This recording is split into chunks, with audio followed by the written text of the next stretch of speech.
Hey, what's good, cannabis investors? I hope you're all doing great, and I want to welcome you back to my channel. If you're new here, my name is Jordan, and today we're coming at you with this week in cannabis news from November 11th to the 17th. Now, before we jump in, if you enjoy this video or you learn something, please just leave a like on it as it really helps out my channel, and of course, you can subscribe below if you don't want to miss any future videos. Try to think of these videos as a time capsule. I've tried to put all the news and facts in one place so that you can watch episodes over time to learn about the evolution of the US cannabis industry, identify top US MSOs that you keep seeing pop up that you think will be worth more in the future than they are now, based on their current market caps and growth potential from new markets coming online, and then take advantage whenever you feel ready if you wish to do so. And the good news is new states don't stop growing. As one to highlight, Missouri's $1.4 billion cannabis market outpaces states with older programs. So this is from a conference where leaders gathered, apparently, highlighting that in less than 2 years of selling, Missouri is already outperforming states with a longer history of legalization like Arizona, Colorado, and Nevada. To be expected, especially when you do it right like Missouri. Some interesting stats down here just to make up the sales trends that we're seeing, but to highlight rec cannabis sales in the first half of 2024 among all adult use states. So a nice snapshot here of at least the top 10 highest grossing cannabis markets that we have so far. So a little bit more down here if you wanted to pause to read. But just wanted to highlight what we're seeing in a lot of new markets as Maryland continues to see their hot growth as well. Year-to-date sales, $944.8 million, so come November they will break that $1 billion mark. In October they saw $71 million in adult use sales, up from $68 million in September. And so, of course, looking to see what November does, but then expecting a large December. All these links will be in the comments as well. While from Headset, I was looking to try and find the newest data from Michigan out of the government website, but it's not out yet, so we're going to settle with Headset for now. So again, this is a private company getting their data from point-of-service terminals, I believe, in all of these dispensaries. All that to say, October 2024, it seems like with medical and adult use combined, they did $263.27 million, which is 0.2% month-over-month increase from September. Mind you, we saw a record-breaking July and then August in most states, so that's likely why we saw a bit of a dip there. All that to point out more information here. Now, what's cool about this website, though, I'm not going to spend time going through all of them, but if you wanted to go through every single market that Headset covers, feel free to grab this link in the comments and then explore, because it's a great resource to have. And so with that, from New Mexico, looking at the regulation and licensing department data for October, and they managed $48.5 million in total sales, with 37.1 of that coming from adult use out of 1,006 dispensaries. And so all-time sales data here to highlight what they've done since 2022 and launching for adult use. And nice to see October up by about 1.4 million from September, especially after August was that surprise record-breaking month that was even stronger than July in most states. And so more information down here, charts and data if you're interested. All these links will be in the comments. And so with that, from Cannavestments, thank you for sharing this, as apparently New York is now at a $1.27 billion annual run rate as of November. So it seems like they could break the $1 billion mark, or I think that means from now until next year that puts them at that rate. So I'm not exactly sure. Let me know in the comments. All that to point out, Jeremy Burke shared from this report from the Cannabis Control Board from November 12th, weekly sales numbers for New York cannabis. We are cooking with gas, Policy Director John Kegia says. So basically, if they're doing $25 million a week, that's at least $100 million a month going forward. So nice to see them on the right track. While from the Dank Informer, surprise, Florida added back 2,700 active medical cannabis patients this week. So nice to see a break from that unfortunate lack of growth and lull we saw there. But just to highlight, weekly sales from the 8th to the 14th, looking at the Office of Medical Cannabis Board data, we got flower market share, THC market share, and CBD market share. So we'll take you through these, and then of course the number of shops that each MSO has in the state. So total flower sales in ounces by company this past week. You can pause to read to check that out. While total THC sales in milligrams by company this past week, you can pause to check that out. While total CBD sales in milligrams by company this past week. And then, of course, total dispensing locations by company. So while a lot of states continue to flourish, especially the newer ones that are getting the handcuffs taken off, some are suffering. We got to talk about Arizona. From the AZ Mirror, cannabis sales continue to decline in Arizona as rec use sags. And so, of course, I mentioned in my last week's video, there could be a number of reasons why we're not seeing the growth. But, of course, the one thing that I missed out, which is probably the biggest one, is the hemp-derived THC taking a ton of market share, especially in states where there's a lot of illicit cannabis grown because the weather is more cooperative than we have on the East Coast with wintertime. And so let me know if you think there's other contributors in the comments. But yeah, essentially sales reached 67.3 million in September for combined 83.1 million, the lowest monthly total this year, and almost 9 million less than August, when rec sales hit 74.8 million and med sales were 17.8. And so it's unfortunate. I bet a lot of players regret entering their market as big as they did, but I think the biggest contributor, obviously, if you look down here, under the terms of Prop 207, which voters approved in 2000, the state collects a 16% excise tax on rec sales. Yeah, that makes a lot of sense. So until they can reform that, probably going to continue heading in the same direction, unfortunately. But we didn't get Florida. We may hopefully soon get Texas, as apparently Texas lawmakers pre-file bills to legalize cannabis in 2025 and expand low THC medical cannabis program. And so I'll put the link to that Marijuana Moment article in the comments. Of course, this is, a long ways away, so we'll update you if anything actually comes of this, but this would be fantastic. Population 29 million, I'm pretty sure, even bigger than Florida. And so we'll get Florida eventually, but hey, Texas would be a nice win in the near term. And so on to the bigger news of this week, of course, as Trump started announcing nominees for positions in his cabinet. And of course, this is still just speculation because they're only nominees and only time will tell who actually fills the seat. Ultimately, on the surface, things could not look better for cannabis. But before he even started making those announcements, first thing we got on November 12th from Jeremy Burke, Christie asserts that Trump is going to fully deschedule cannabis. That would be fantastic. Say that again, which would involve him overriding the ongoing rescheduling process. And so this is a quote from a Benzinga article. So I'll put that link in the comments if you want to check it out. But this caught a lot of us off guard because I don't think any of us were expecting to see this. And then following that, of course, do the right thing. Thanks for sharing the summary. As Trump himself said this 3 days ago, Gaetz is the guy and he'll make sure of it. And so we'll get to Matt Gaetz in a moment, but essentially just highlighting that any Republican senator seeking the coveted leadership position in the U.S. Senate must agree to recess appointments in the Senate, without which we will not be able to get people confirmed in a timely manner. And the way I see that, it's translated to, hey, if you're going to be on my team, you got to play ball. And you gotta run my playbook. It makes total sense, especially if you're actually trying to get any shit done in this political environment with all the lobbying money that makes it so hard to do so. But we're gonna run through the nominations, and while I shared this last week, Susie Wiles for Chief of Staff pick, I found this article late last week and linked it in my last week's comments, but essentially just wanted to highlight it because it's a great article with all the hopium that us cannabis investors love to read about, but at the same time I would hate for it to be fake news, so I'm trying to remain skeptical. Let me know what you think in the comments. However, if this is true, Trump Chief of Staff pick worked for PR firm that represents True Leaf Cannabis, then Susie and Kim likely have some sort of a relationship, and we have to hope it's a good one to help get the ball rolling. So this link will be in the comments. I recommend you grab the link to read through it because it certainly is a good read, highlighting a lot of what she's done in her political career, how she's been successful, and especially, of course, running this campaign to get Trump reelected. So definitely a good read through. Well, this was a big one that people have been waiting a long time for, but RFK Jr. could be the only one with the balls big enough to advance cannabis and psychedelic reform agenda as Trump's top health official at the HHS. Move over, Rachel Levine. The boys are back in town. The nominees repeatedly called for legalizing and taxing certain psychedelics in addition to cannabis, and I shared clips in my last week's video. He's been very vocal. He's not dumb. He gets that prohibition doesn't work, and you ought to leave it up to the states' rights. Now, the only thing I would add is taxing pharmaceutical companies for the harms that they've caused and also putting that in there, taking some of the load off cannabis companies, but I digress. Even better, though, is the response to this.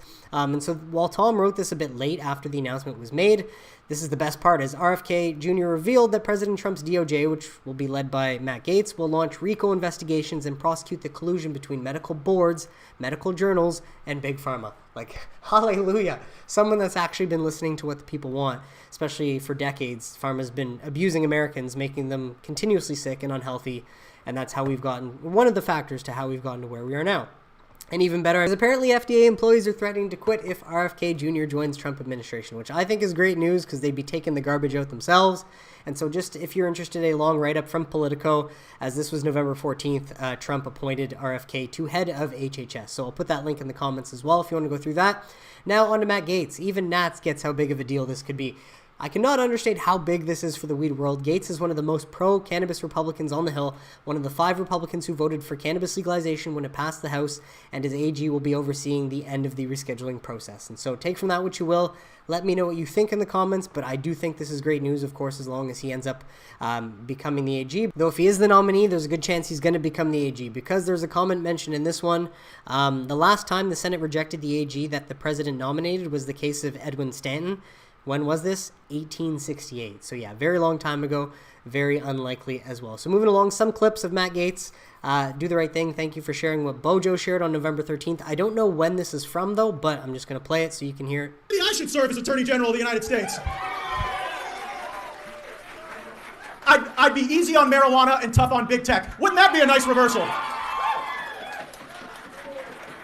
If necessary, I'd fire every little shit kicker at the J. Edgar Hoover building and send them all packing. We need that. If you really want to drain the swamp, hire a Florida man. Let's go, man. We've drained plenty of swamps in Florida, and we know how to finish the job. I'll just stop it there, because don't need to show the whole thing. All that to say, we've got another clip from the Dales report, Matt Gaetz, before the House Judiciary Committee on why the Biden administration, after 2 years, has not descheduled cannabis from the Schedule 1 list. I'd love some answers as well, and Milgram. Below, Gaetz cites a study that shows medical cannabis states have a 24.8% lower mean annual opioid overdose mortality rate. Again, massive public health victory if you deschedule. There's really no better way to combat the opioid epidemic. Approximately 83,000 people experienced opioid-involved drug overdose deaths in the U.S. for the 12-month period ending in December 2022, and medical cannabis is legal in 39 states currently. That means that, literally speaking, Schedule 1 classification of cannabis is killing several thousand people every year. Facts. So, Mr. Chairman, I'd seek unanimous consent to enter into the record a study conducted by two PhDs, Marie Hayes and Mark Brown, that looked at the prescribing of opioids in states with medical marijuana programs and indeed found that states with medical cannabis laws had a 24.8 lower mean annual opioid overdose mortality rate. Without objection. So, I really hope we get this done. We're 2 years into the Biden administration, and I honestly had hoped that by now we would have already descheduled marijuana from the Schedule 1 list. Imagine how long ago this was. And that's him talking to the Dems, Republicans, saying, hey, why haven't you done this right now? What's with the delaying? Big pharma lobbying money, I'd imagine. A lot of other factors. But with that, from Newsweek, just highlighting Matt Gaetz' 3 priorities as Attorney General, published November 14th after the news was announced. Just going to bring you down to what, of course, we'd all love to see.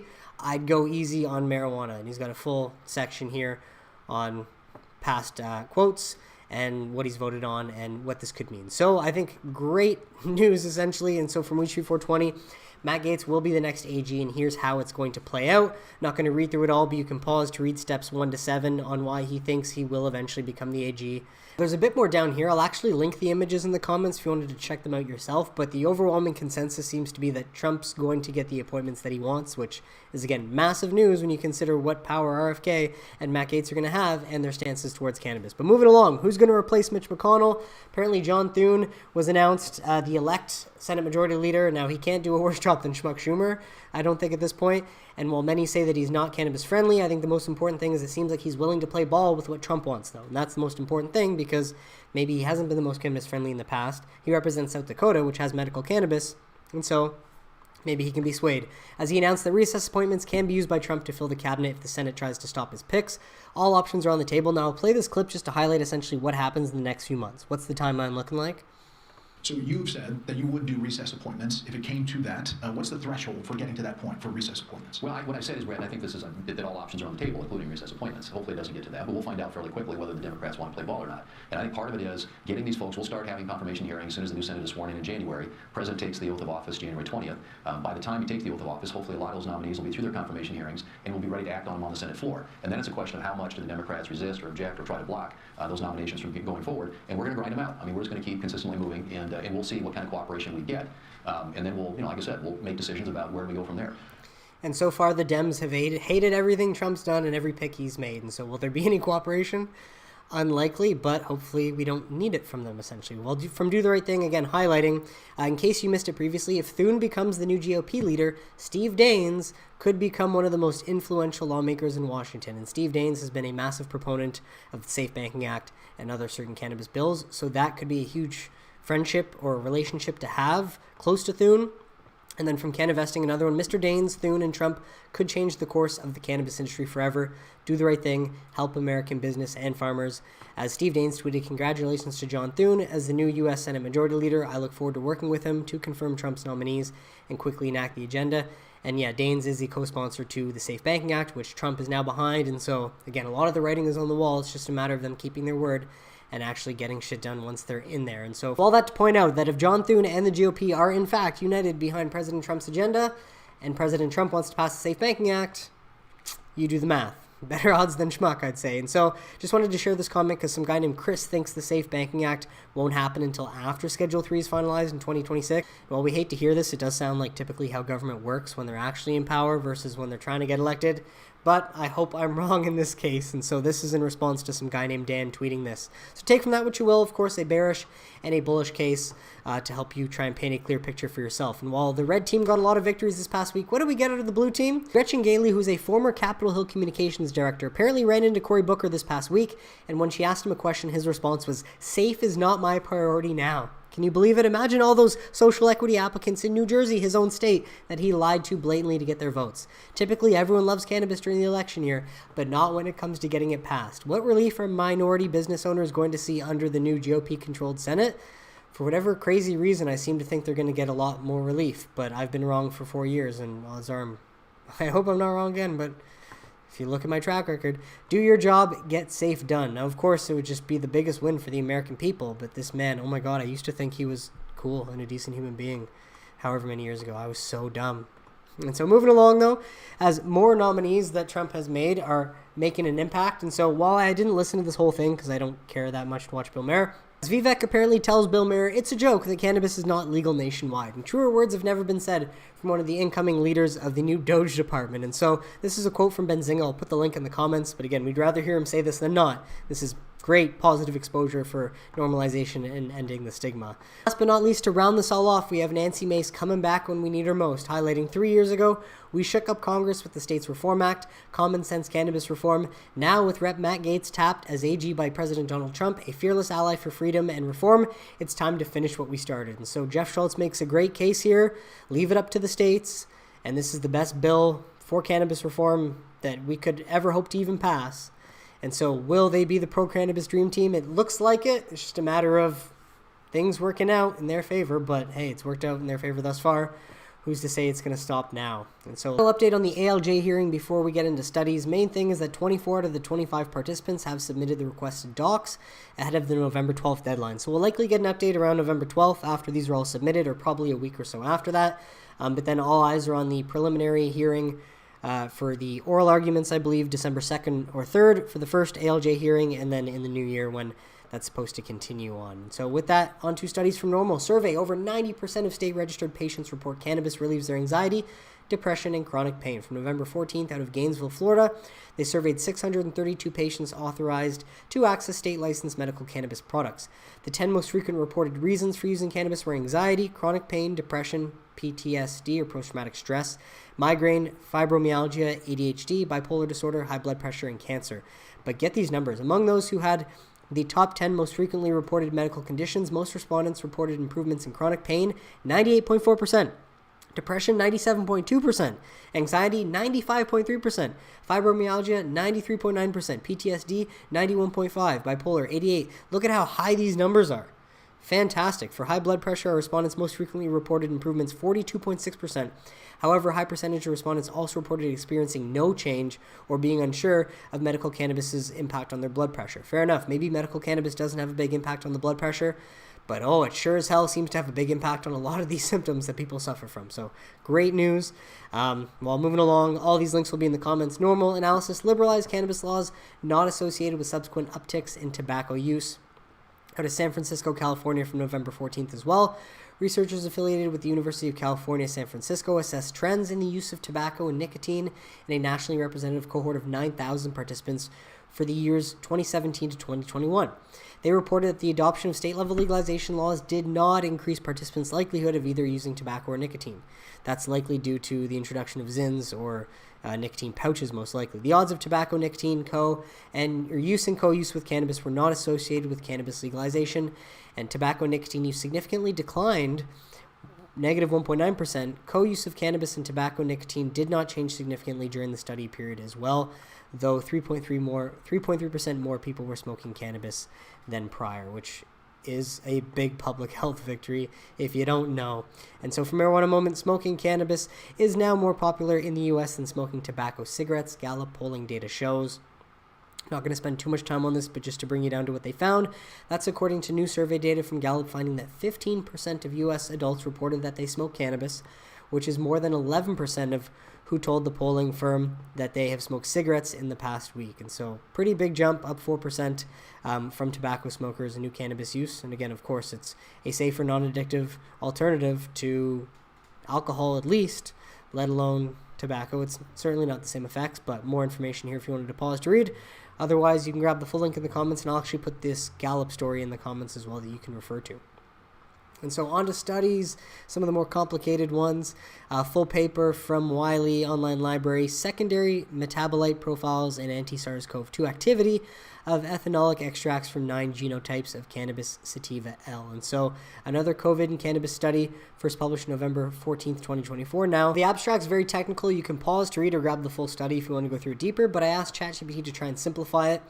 And so looking at the ingredients, the scientists use special tools like super microscopes to see the tiny pieces inside the juices or concoctions of cannabis compounds. They found that cannabinoids, the big helpers like CBD and THC, terpenoids, the smelly bits that might also help, and phenolics, the plant's other helpers, like tiny knights fighting bad guys, okay? Either way, fighting the sickness monster, which would be COVID in this case, they tested the juices or concoctions of cannabis compounds to see if they could fight the sickness monster.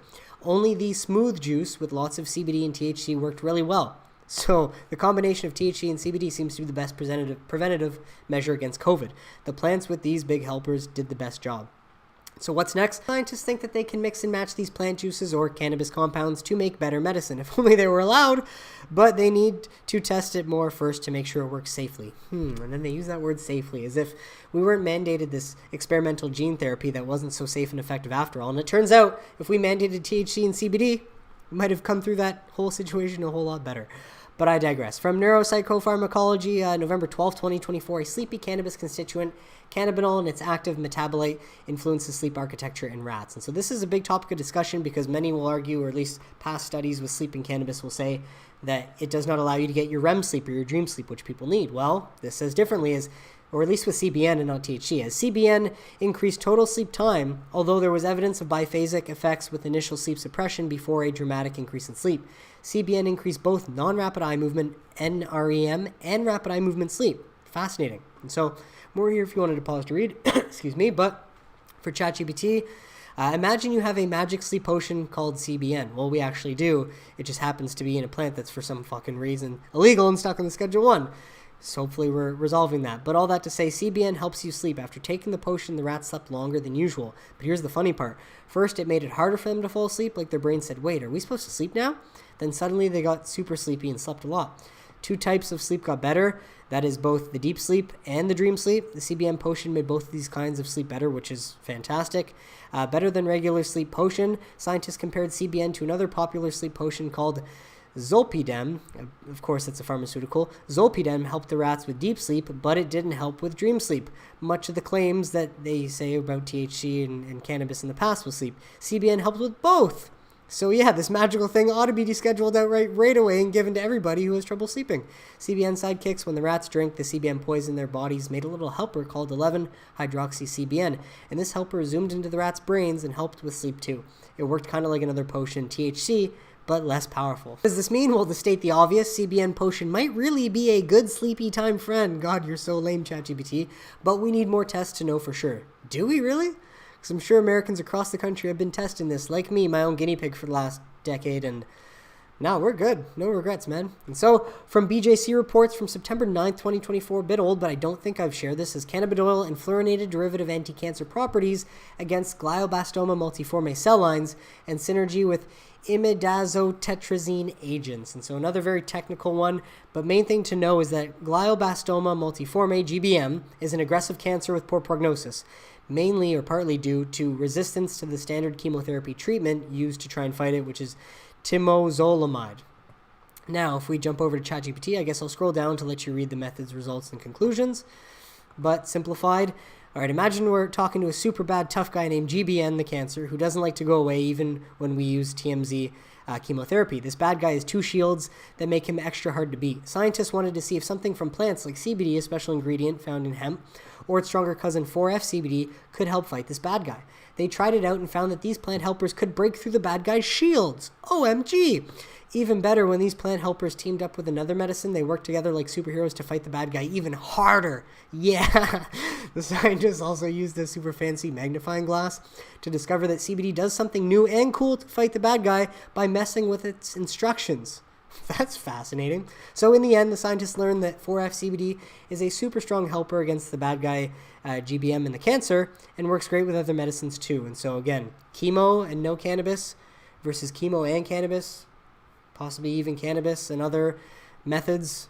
The world is our oyster once we finally deschedule this plant, or at least can study it more. And so from PubMed, from October 2024, I invite you to pause to read the objective methods and results. It's another technical one, but the conclusion speaks for itself, as CBD has the potential to improve the clinical outcome of radiotherapy. If that's the case, you think everyone in radiotherapy would want to combine CBD with the therapy they do to improve clinical outcomes by reducing toxic side effects in the microvasculature of the lung. Sounds very promising, and again, outright deschedule, get the handcuffs off this plant. We learned so much more about how cannabis works with the human body. And last one, Marianne Ilibert. Actually, you can't even see this one, so it's behind a paywall, but I just wanted to share it because it was fairly fresh as of November 7th, 2024, as federal courts will no longer need to follow the DEA's interpretation of cannabis-related law, and this is thanks to the Chevron deference we got earlier this year, which means the Supreme Court does not have to defer to the DEA's interpretation of any sort of drug, especially cannabis. And arguably, the main reason that the Supreme Court up until now has not been able to deem the current Schedule 1 classification as unconstitutional is because up until earlier this year, they had to defer to the DEA's interpretation of cannabis. And that has always been that cannabis is not medicine, that it's addictive, it has no medical value, and hence why it was in the Schedule 1, which of course makes no sense.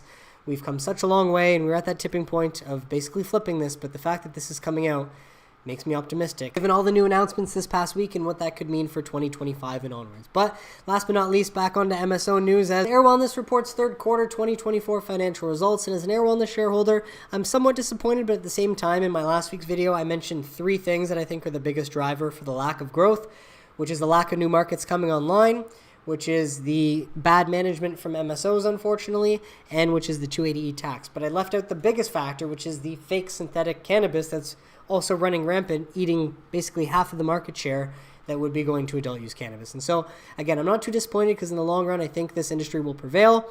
And ultimately, I own my shares of Ayr Wellness at like a total market cap of $250 million, and they're doing $114 in revenue a quarter. I know that's not profit, but they can survive the next 2 years. I'm sure I'm going to make a massive return on my investment. But of course, Florida didn't go our way.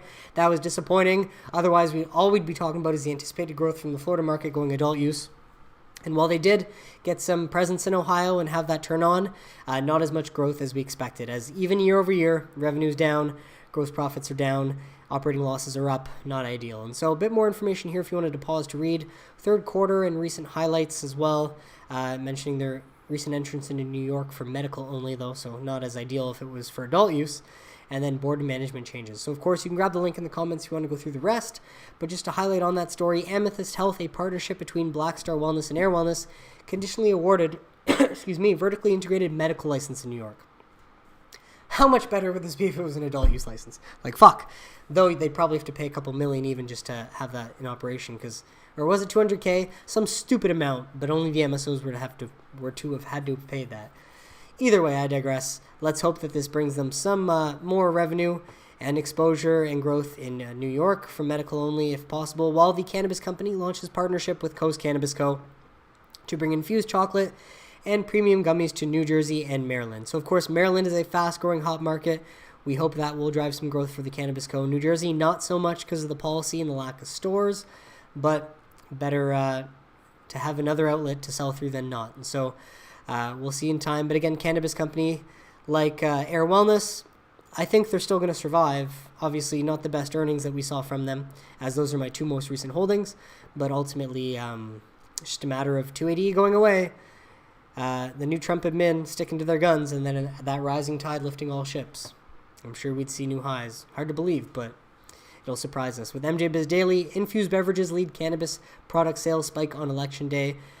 So from November 8th, apparently, cannabis product sales jumped nearly 6% on election day compared to the previous 3 Tuesdays. and nearly every product category experienced an increase in sales in the 15 regulated U.S. markets tracked by Headset. And so I invite you to pause to read if you want to take a look, but beverages had the most to gain, clearly. So otherwise, I'll scroll down a little bit, see if there's any more data if you wanted to pause to read. Well, last few stories from Green Market Report out of states. California cannabis tax to increase again. Are you kidding me? It's like when they remove one tax that they figure is going to help, oh yeah, we forgot that in 2 years this tax goes from 15% to 19% on July 1st of 2025. That's going to be hell for legal operators in California. So either way, just sharing this because it's sad news, though I did see it actually when I was doing this video, so I figured I would add it in. But holy hell, you want to keep handicapping the industry and making it harder for the legal operators to do the right thing? Keep doing what California is doing. And so last few stories from the Denk Informer and analysis from Bloomberg, as Congress will recriminalize hemp-derived THC next year. So this would mean that in the new Farm Bill, they're going to close that loophole, will they? So I'll put that link in the comments, but just wanted to read this from it. Near the top of Congress's to-do list in 2025, reauthorizing the 2018 Farm Bill, which expired at the end of September. The new version will almost certainly include an amended definition for hemp that excludes all forms of THC. This will close the loophole created by the bill that accidentally legalized the intoxicating cannabinoid when derived from hemp. The Farm Bill's definition of hemp only prohibited one form of THC, so that its enactment de facto legalized every other intoxicating cannabinoid that hemp can produce. Because Congress didn't intend to legalize these hemp products for consumers, it assigned a possible solution to this. Now, yeah, again, it still probably won't solve the problem that it created and the box that it opened, but if you wanted to go through this analysis on why they might recriminalize it, that link will be in the comments. Well, a sad day has come as the advisor shares announced his reverse split of ETFs. And at first I saw this, I was like, oh God, no, MSOS, but it is the daily leveraged ETF MSOX. And so, again, I've learned anything. I'm staying far away from ETFs pretty much forever unless they're very, very low cost fees for management. And while I'm not a trader, I'm not the best to speak on an ETF like this, but many were thinking that you go long on an ETF like this, but that is apparently not the case. And so let's review the damage. A 1-for-20 reverse split. Imagine your $10,000 last week would have got you 1,000 shares at a hypothetical net asset value of $10. Post split, your same $10,000 is just going to get you 50 shares at $200 a pop. Awful. Feel very sorry for anyone stuck in that, but hey, you got to learn the hard way sometimes in life, even if it's costly. Well, quick trip around the globe before we head off. Czech cabinet moves to relax cannabis laws. And while I thought they were going to move towards a commercial market, sadly, there's no mention of that in this article, as the Czech center-right government has approved a plan to ease laws on cannabis possession and cultivation. However, it would only partially decriminalize growing and possession for smaller quantities of the drug and would favor fines over imprisonment, which is great, of course. New legislation would make it legal to grow a maximum of 3 cannabis plants with THC content above 1% and to possess a maximum of 50 grams of cannabis outdoors and 25 grams at home. Czech news website Echo24 reported. But, of course, yeah, the outdated criminalization is no use anymore, but there is no plan to launch a commercial market. So that's no business opportunity, no jobs, no tax revenue, no IDing the youth so that they can't get their hands on substances they shouldn't be allowed to get their hands on. And sadly, it's just Germany and legalization light again. So it's a step in the right direction, no longer criminalizing, but of course you want to bring all the economic benefits that come with it too. And so just got to say, who would have thought that based on the election we just had, that a complete red wave and this outcome would have made the future of cannabis look so bright? Never could have imagined, never could have bet on it. But hey, we had faith and now things look brighter. Will they be brighter? We'll have to wait and see. But I'm happy where we're at, and want you to let me know what you think in the comments. But that is it for today's episode, folks. I want to thank you so much for tuning in and really hope you got some value out of it. What did you think of the stories mentioned? Let me know in the comments if you have any questions or suggestions, and I'd be happy to address them. But besides that, if you enjoyed this video and you learned something, please just leave a like on it. Subscribe below if you don't want to miss any more, and I'll catch you next week for This Week in Cannabis News.